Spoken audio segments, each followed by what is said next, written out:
family that you married into going to become a part of your children and your grandchildren. So you need to get to know the background of the person that you're hanging out with. Before a person is mature enough for marriage, he needs to be able to view and understand his own family background, the contribution it has made to his personality, and the implication it may have for his marriage.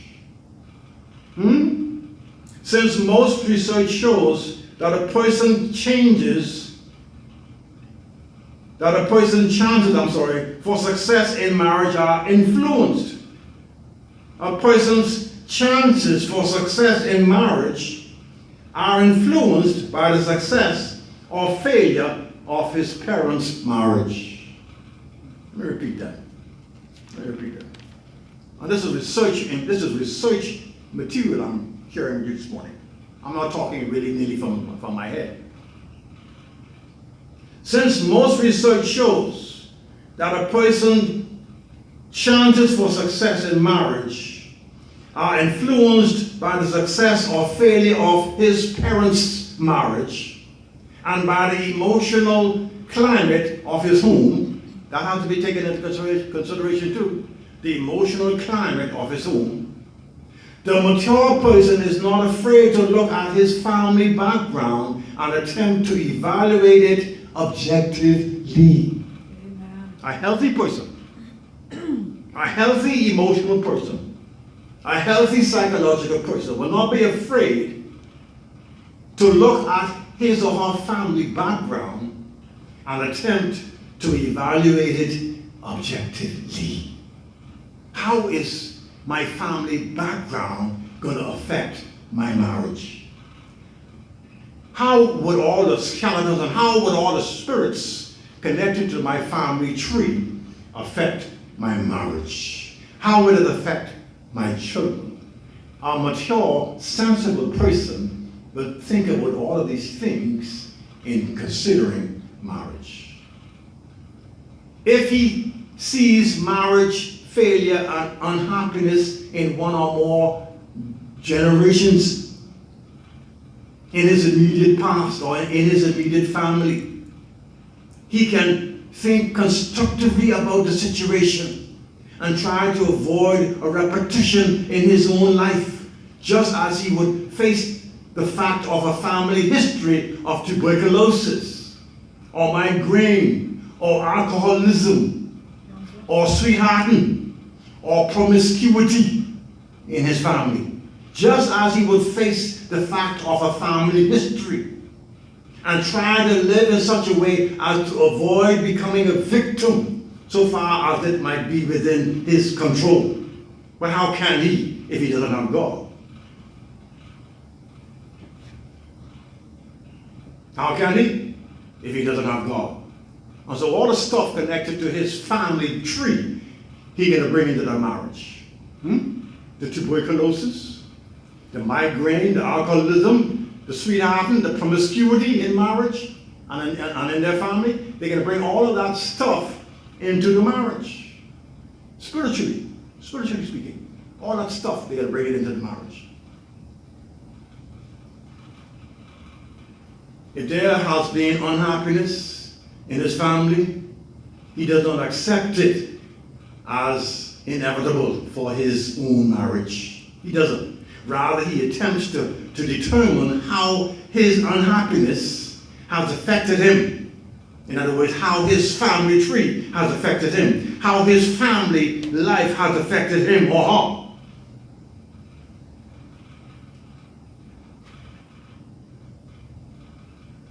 And he takes positive action to overcome his handicaps.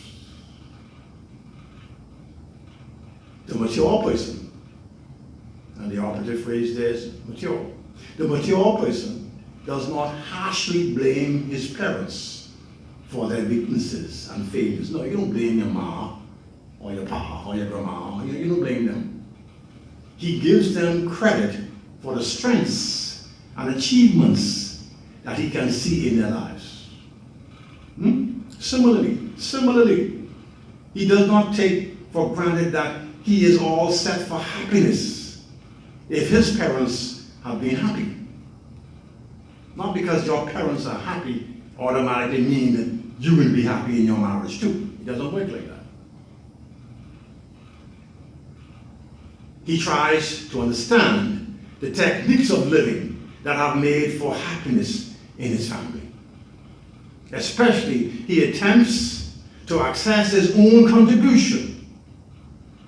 He attempts to assess his own contribution to the emotional climate in which he has grown up, in order to be able to contribute positively to the happiness of his future marriage and family life. And even to do that requires a certain amount of maturity on the part of the person. He attempts to assess his own contributions to the emotional climate in which he has grown up. He looks at his background and he attempts to assess it and his own contribution to it in order to be able to contribute positively to the happiness of his future marriage and family life. So it requires a whole lot of maturity on the part of either partners in marriage in order for that marriage to be successful. It requires a whole lot of maturity and being honest with yourself and being honest with each other in order for that marriage to be successful. Let's look at the mature person.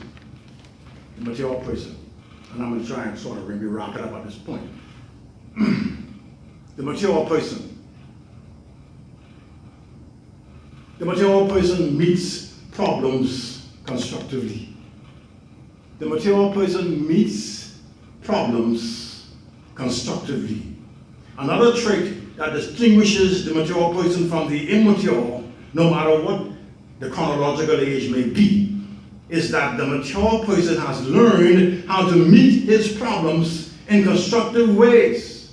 The mature person learns how to meet his problems in constructive ways. He is not easily thrown into confusion, discouragement, or disorganization by disappointments or frustrations in life. No. He has been able to use his past experiences as means of growth. Here we have that again. Making that point again. He has been able to use his past experiences as means of growth. No? You learn from your past experiences and you make the necessary adjustments going forward so that you don't make the same mistakes again.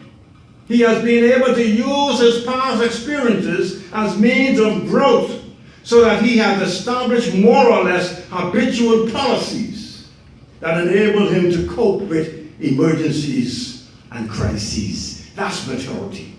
That is what it means to be mature. That is the mature person. That is the mature person. A person who's not learning from their mistakes, a person who's not learning from their past, who continues to make the same mistakes, who continues to make the same bad choices over and over, is a mature person, is an immature person, and is a person who is not growing.